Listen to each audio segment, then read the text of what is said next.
The time it leaves in origin station to the time it arrives at the destination.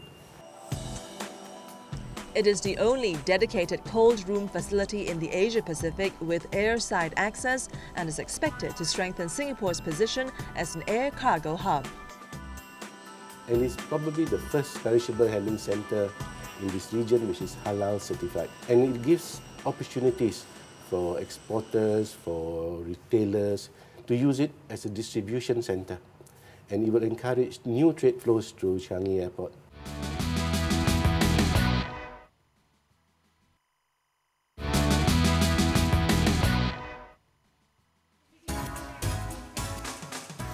Keeping these shelves well-stocked at all times is a big job entrusted to experienced logisticians like Hui Leng. She knows there is no room for error in her work. Because thousands of people can shop for their daily necessities only if she keeps up a constant flow of goods to stores.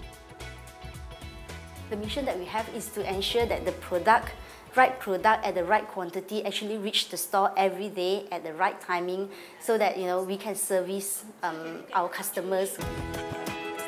It is a responsibility well suited to Hui Leng. She is an accountant by training and profession until she took on a supply chain and logistics role some years ago. A lot of people would think that logistics is something that is very manual, very different from accountant, which people are seen as a profession. But to me, after coming in contact with logistics, I find that logistics actually involves a lot of aspects. It includes accounting work as well to the certain extent that you have to look at figures, analyze it. So to me, I think that looking back again, if I have that opportunity, I will actually go into logistics again because my skill as an accountant in terms of analysis is actually being put into use as well. She keeps the warehouse running like clockwork. This is the central point where suppliers bring in products stocked by stores. From here, goods are moved to racks that rise 10 meters above ground in order to maximize space usage. When stores order specific items, they are picked off the racks in the exact quantities required. At this warehouse, a more advanced pick-to-like system is used. If you look at my colleague who is doing picking here, you realize that first this system allows him to be hands-free. He doesn't have to hold any paper pick list or any radio frequency equipment. Basically, both his hands are actually for him to pick up the stocks. So it helps him to pick much faster than a normal conventional system. The productivity can be 3 times as fast. Upon picking, he will press a button to confirm that he has picked the product, and this will actually be updated to our warehouse management system to update the inventory on hand real-time online. A conveyor belt brings cartons that were picked to another section of the warehouse where they pass through a scanner. This scanner system, basically there comprises of 12 scanners scanning at 8 different directions. We need 12 scanners because the speed that the sorter is travelling at is at 7,200 cartons per hour. If you translate it into per second, you'll know that it is 2 cartons per second. So that's why we need to scan from a different directions to capture the carton barcode that is actually printed on the carton itself. By scanning the barcode, it will actually relate back to the product that this carton is containing. With that, it will actually match back to our warehouse management system and match it against the store which has ordered this particular product.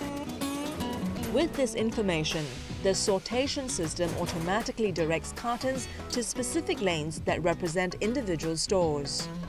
All goods ordered by each outlet are consolidated here before being sent out for delivery. On receiving their orders, staff proceed to replenish stock, so their customers can always find whatever groceries they want whenever they need it. The satisfaction that I get is that I know that when people need the goods, they will find it on the shelf at any time when they want it.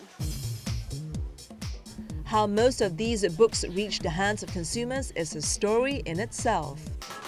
They are among thousands of products from all over the world that sailed across oceans to reach Singapore. The country has unsurpassed sea connectivity. This has led many companies, including publishing firms, to ship goods via Singapore, the world's busiest transshipment hub. PSA connects ourselves to 600 ports. We have very good network that brings cargo to Singapore itself. From then on, the shippers chooses the best service to reach, be it Europe, to US, China and India itself. The more choices you have, the less buffer time you need to build for yourself from the time you manufacture. So that helps to have a low inventory and make sure that goods are shipped to the market when you want it. That's why publishers choose Singapore as their regional shipping base. And the logistics of sending books to countries in the Asia-Pacific and beyond are concentrated here on our shores. Keppel Logistics is an integrated logistics company. They manage the regional distribution for a major international publisher. We do handling for import all the shipments. Other than that, we do QC check. After that, we put into the storage. Then, we pick and pack the cargo and stand by for local distribution and also for export shipment. The logistics work that goes into fulfilling book orders is faster and more cost-efficient with a customized conveyor belt system and bar-coded labels. They indicate the exact location of books and the quantity ordered by the customer. Scanners on a conveyor belt direct boxes to the location where the books ordered are stored. With information provided on the labels, staff can quickly collate the order and send cartons on their way to bookshops in 15 countries. But orders are sometimes returned. For example, customers may reject a book because it is damaged. On such occasions, staff step in to take care of what is called reverse logistics. All the return cargoes, they come back to our warehouse and our people will actually sort the cargo accordingly. For the good condition, we have to put back to the shelving, and this actually have some saving for our clients. Damaged books are set aside. Some are donated, while others could be headed for disposal. 30-year-old Martin enjoys the many facets of logistics work. He recently received a promotion and sees a good future for himself in this expanding field. The logistics sector attracted more than 1,200 skilled jobs in 2009, up from 50% in 2008. Like Martin, these students from Republic Polytechnic's Supply Chain Management course are keen to enter the industry.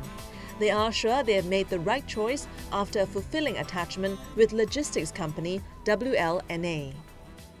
Firstly, I heard this call from parents and they actually encouraged me to take this because Singapore is a logistics hub. So I find, yes, this is a very interesting course. There's a lot of things that you can do after actually you graduated from the poly. The future of the logistics industry is in their hands, and they have these heroes to look up to.